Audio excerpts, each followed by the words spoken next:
40 years ago, a local rabbi who, in his own words, nobody had ever heard of, published a short book on theology to little fanfare.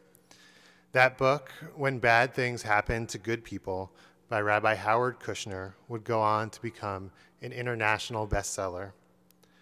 Rabbi Kushner wrote it to honor the memory of his late son Aaron, who at the age of 3 was diagnosed with progeria, a genetic condition that causes children to age rapidly.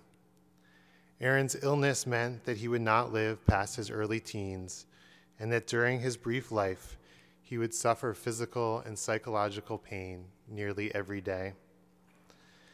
This experience had shaken Rabbi Kushner's understanding of divine reward and punishment, and how God operates in the world. He wrote the book to process his own grief and to recalibrate his worldview. He also wrote it as a book for those who had been hurt by life, by death, by illness or injury, by rejection and disappointment, and who knew in their heart that if there was justice in the world, that they deserved better. The book has sold millions of copies and brought comfort to so many people of all faiths around the world. While Rabbi Kushner has written many successive books, I'd like to request that he write a follow-up to his classic, this time entitled, When Bad Things Happen to All People. We are living through a time when bad things have happened to all people. It doesn't matter your religion, race, gender, economic level, political affiliation, or nationality. Everyone has been affected.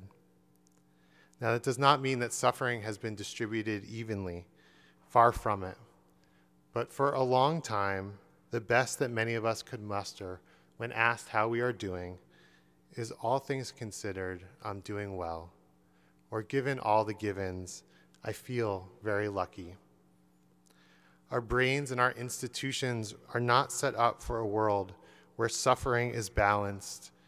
Our brains and our institutions are set up for a world where suffering is balanced with stability and satisfaction.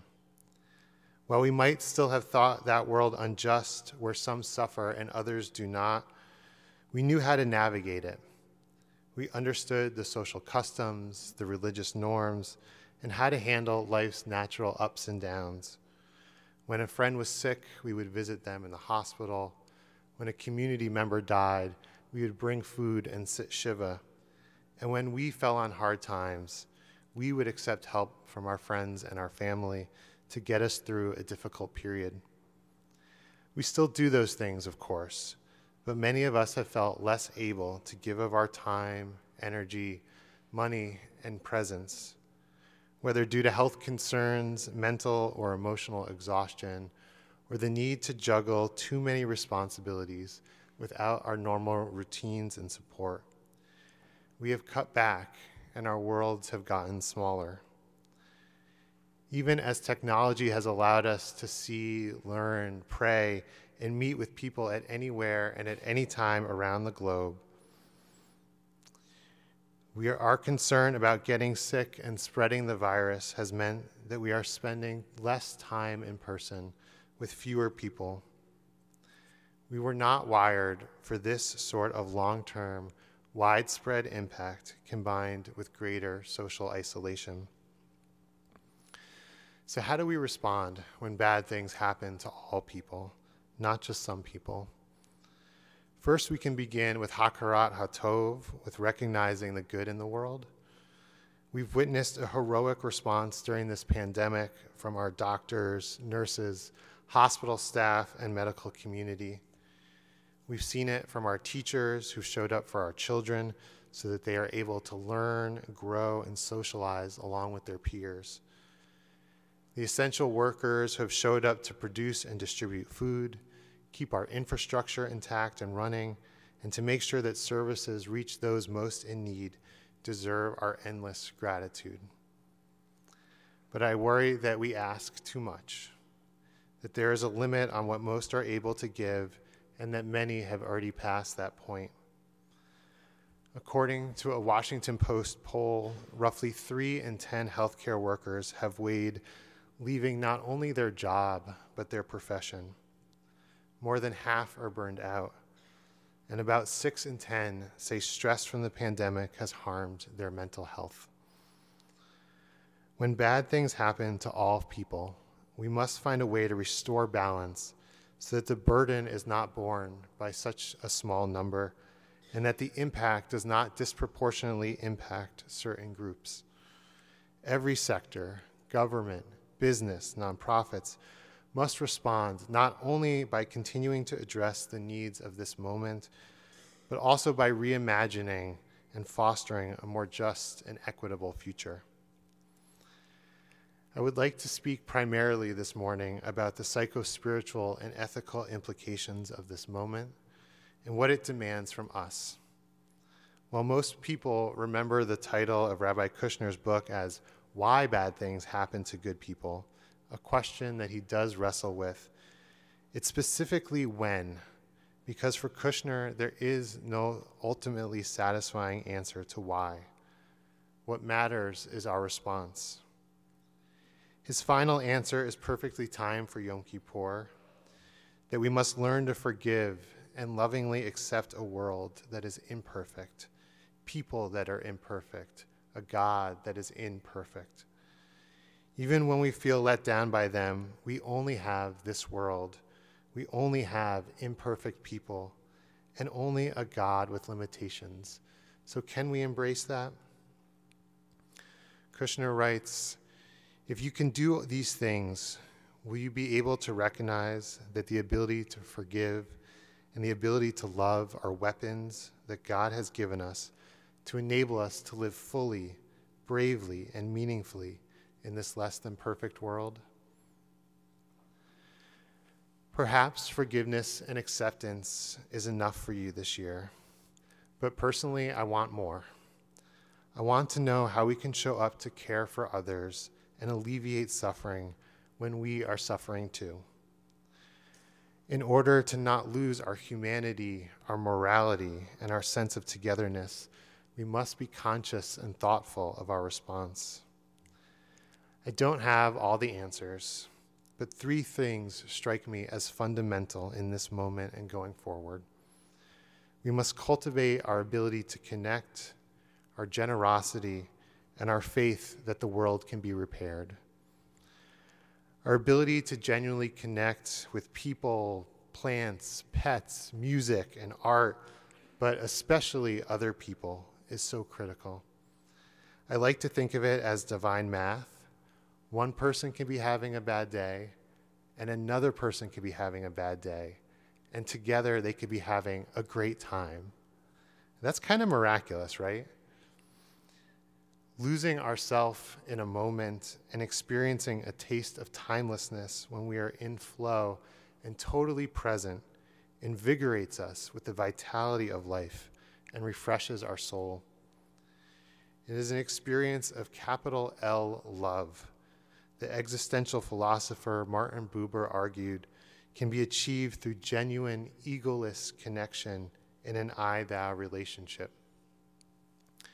For Buber, feelings dwell in man, but man dwells in love. That is no metaphor, but the actual truth. Love does not cling to the I in such a way as to have the thou only for its content, its object. Love is between the I and thou. The ability to step outside suffering through genuine connection is revitalizing and can give us the energy to go on. While significant on their own, I don't think those moments are sufficient.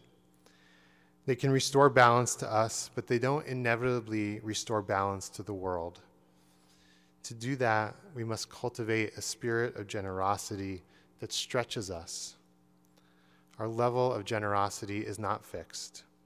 It is a muscle that can be trained and strengthened for the benefit not only of ourselves, but of others. The medieval Spanish doctor and philosopher, Rabbi Moses Maimonides, argued that the best way to awaken a spirit of generosity is to give repeatedly. For the Rambam, it is better to give one coin 1,000 different times than to give 1,000 coins all at once, because the goal is not only to give a certain amount, but also to become a generous person. An 18th century German rabbi, Yaakov Emden, disagreed with Maimonides and believed it better to give large sums at once, because doing so conquers one's will more by giving a large sum of charity, which is very weighty, than by giving small sums, which are not that weighty on a person. My best advice for us is to try both approaches and let me know what works better for you. While they differ in their approach, both rabbis argue that the point is not only to help those in need, but to strengthen our generous spirit. Giving of our time, our knowledge, our money, and our presence means that we are working to alleviate suffering in this world and also boosting our own spirit.